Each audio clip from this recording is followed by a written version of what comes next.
these kind of things. So I come towards you so I can see you, you can see me better. I want to congratulate you. It's your third meeting, and 3 is a very important number. You know, in religion, you have the Holy Trinity of the Holy Spirit, the Father, and the Son. In Buddhism, you have the 3 jewels. And in mathematics, 1 and 2 is sort of a duality, and 3 holds it all together. So in the first one, you showed that you could do it. The second one, you learned from your mistakes, and now you've got the ball rolling. And I think we'll see a fantastic progression of the Vietnamese Atherosclerosis Society.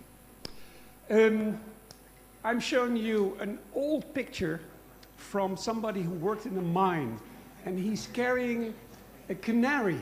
You know why? Why miners carried canaries in the mine? Because in the mine there was sometimes toxic gas, and they used the canary to observe if there was danger. If the canary fell down, they had to run out of the mine, because that was a sign that it was not a safe environment. And today I want to convince you that our canary in the coal mine, guess what? Cholesterol. Measuring cholesterol. So I'm going to talk about, short introduction, why we have to manage it, who, how, when, and some conclusions.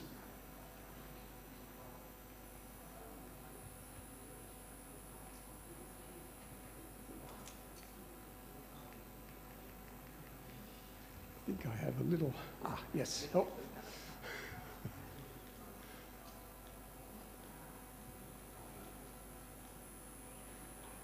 It's a little slow.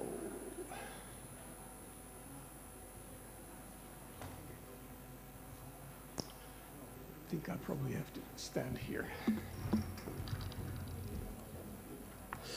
This is a WHO report that came out in the Lancet, which I think was astounding. This is for a period of 2025 to 2030. That's 5 years. That's, in my time frame, it's nothing, right?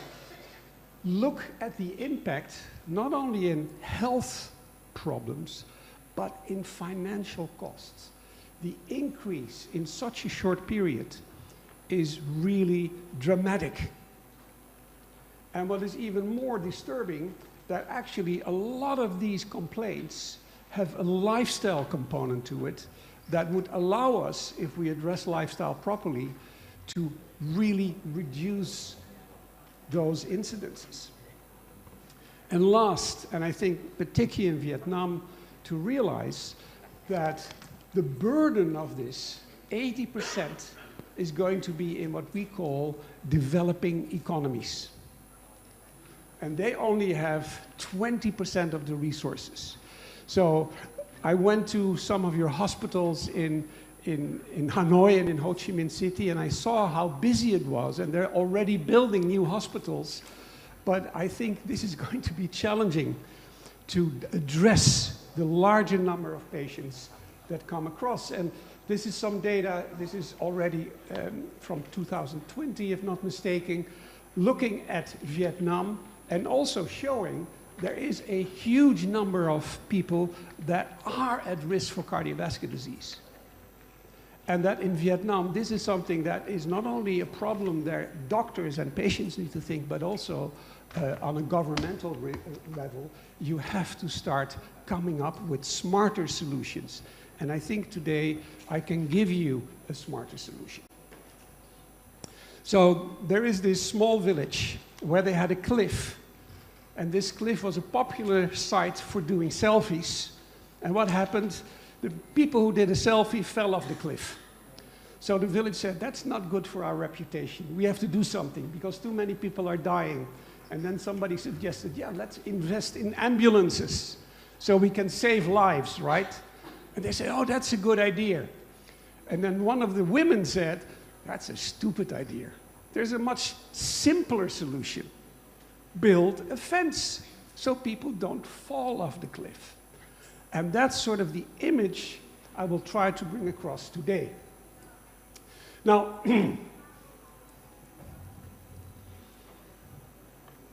why? Oh. Why is cholesterol really a crucial and pivotal risk factor, and why have we not been able to address it properly? Now, there's many different reasons, but there's one pet peeve. There's one thing that I always try to bring across as an important feature of why it is so difficult to convince patients and sometimes doctors to use cholesterol-lowering medication. And that's simple based on the fact that when we talk about blood pressure or when we talk about glucose, it's quite simple. It's quite simple. If your systolic blood pressure is more than 120, you act. But if it's below, you can sit back. You don't have to do anything because we consider it normal. And that's the same for glucose. Now, what's confusing about cholesterol is that sometimes decided that a normal cholesterol is 200 or 5 millimoles. And that is not normal in the sense of not associated with problems. It's normal in the sense of a distribution. So it's the 50th percentile. But for patients, when they hear you have a normal cholesterol, and then you have to start taking a drug to lower that cholesterol, it is very, very confusing. Now, if we would use the same criteria for cholesterol as we do for blood pressure and for glucose, guess what the number would be? It would be an LDL below 70 or 60 milligram per deciliter, or 1.8, 1.6 millimole per deciliter, or per liter. That's very difficult to develop atherosclerosis. Let me show you this slide. So these are patients or individuals that participated in the PISA trial, which was a study conducted in healthy individuals, no risk factors. And they did non-invasive imaging of the carotids, of the peripheral arteries, and also of the coronaries. And what they discovered is that even in this very healthy cohort, there was already quite a substantial atherosclerosis visible. There was, however, a small group of patients where there was no atherosclerosis. And as you can see, that was one with an LDL below 60. And we know also from imaging studies where we try to distinguish at what level of cholesterol is there no progression of atherosclerosis, that's roughly 60 to 70 or 1.8 millimole. Now, who should we treat? Now, guidelines tell us we have to focus on the individuals at risk. And based on the risk, we have to tailor our treatment accordingly. So the higher the risk, the more aggressive. The lower the risk, the less aggressive you can be. That's not always helpful in a disease that's so predominant in our population. This is looking at a population in Denmark where they did a CT angiogram, and they also did a calcium scoring. And they looked at the individuals who had 0 calcium. So those are considered to be low-risk individuals. But with CT angio, you could look at plaques. And what they discovered is there was a clear association in the development of plaques and the level of LDL cholesterol. For each millimole of higher LDL, I'm not sure if this works, for each millimole of higher LDL, there was a 21% increase in non-calcified plaque, and most pronounced, and that's intriguing, in the age group below 45. And not only plaques, also the risk of events. Now realize that most guidelines start to calculate risk from the age of 45. So you would completely miss those individuals that have a long-term high risk of cardiovascular disease. This is another recent study where they discovered that patients who were SMRFs, who had no SMRFs. SMRFs is for modifiable risk factors, so they had no risk factors. That 1 in 5 without SMRFs had actually indications for already progressive atherosclerosis and events. Almost 40% of the myocardial infarctions are actually in patients that would not be considered to be at risk based on current risk scores.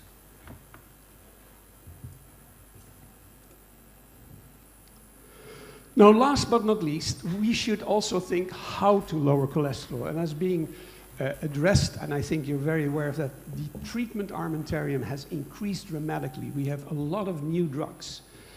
But one drug that I think should still be at the forefront of treatment are the group of statins, and particularly the high-dose, high-intensity statins like atorvastatin. And the reason is quite simple. We have an abundance of evidence, not only on efficacy, but particularly also on safety. This is an overview of 200 randomized controlled clinical trials, 2 million participants, 20 million patient year follow-up, 150,000 cardiovascular events.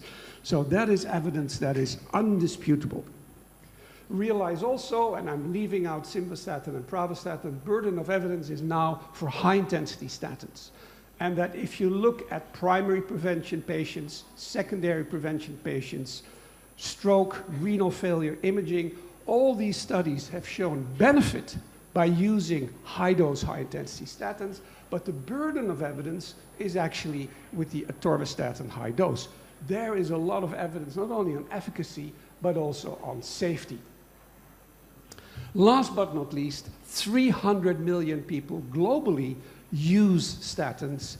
So that is very, very comforting to know, because over the last 20 years, there have been no new side effects that are really to be worrisome. So we have a huge experience. We have safe drugs. We have effective drugs. We have relatively cheap drugs.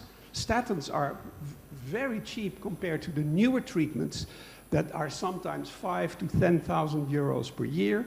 And last but not least, it's available everywhere. Statins is like Coca-Cola. There's no place in this planet where you can't buy Coca-Cola, and there is also no place where you cannot find a statin. Oh. Regarding safety, in the US, relatively small group of patients die from severe rhabdomyolysis. It's roughly 3. And as I mentioned before, there's other riskful things you can do, and one of these riskful things is actually taking selfies. Now last, when should we start? And I think we are really starting to see a shift focusing on earlier intervention. And Brian Ferencz, a cardiologist, made a really great contribution to help us understand why earlier is better. So he used Mendelian randomization to determine that individuals who had a genetic change, small genetic changes, that were associated with slightly lower blood pressure or slightly lower cholesterol actually lived longer. A 50%, almost 50% lower risk of cardiovascular disease if your blood pressure and your cholesterol was lowered by a few millimeters. Then he interacted those two and he said, what if we were able to lower LDL with 1 millimole and blood pressure with 10 millimeters mercury? And he shows that based on calculations, there's roughly almost an 80% reduction in cardiovascular complications. Now, these were calculations based on the fact that individual, this would be 50%. Now, recently there was a publication that actually followed patients in a large registry, UK Biobank and the National Heart, Lung and Blood Institute, that showed this is actually the case. If you are able to lower LDL cholesterol by roughly 1 millimole, that would translate in a 50% reduction if you do that over a prolonged period of time. Brian Ferencz kept on developing new techniques, new models using AI, and he now has a calculator that allows you to more or less find the sweet spot, what is the best time to lower your cholesterol, or maybe also lower your blood pressure, to reduce risk. And that's based on atherosclerotic or cholesterol burden. So this is your lifetime risk of a heart attack if you do nothing, and the other curve if you act upon it. In this calculator, it's roughly 33% if you don't do a treatment. If your target for lifetime risk is 10%, which is a 70% reduction, then what is recommended is you don't smoke and keep your personal weight below 90 kilo and lower LDL by 2 millimoles from 4.5 to 2.6. Lower blood pressure by 5 millimeters mercury from 135 to 127. However, if you start later, that means you have to be more intensive, more aggressive in your approach. So the earlier you start with bending the curve of the burden, the better the long-term outcome. We now also have data from children that have been treated for a long period of time. So it shows us that it's not only efficacious, but also very safe. This is 20-year follow-up from the Dutch FH registry, where we started treating children as young as 20, using pravastatin 20 to 40 milligram, 20-year follow-up. And these were not only young FH children, but also their brothers and sisters. And this is what we observed in changes in carotid IMT. After 1 year, in the non-FH, there was not really a change. In the ones that were not treated with statins, there was an increase, but there was a nice decrease in the children that used the statin. And now, if you look at the 2 years interval, you can see again that there is a really nice reduction of this atherosclerotic marker. Of course, we don't have hard outcomes in children regarding cardiovascular events, but we do have comparative data where we look at their parents and we look at the children who are now almost in the same age as when their parents had an event. And you can see in the age of 20, 30 to 40, the parents already started to experience cardiovascular events, but in the children, the curve went straight. And this is looking at death from cardiovascular causes, also showing the benefit.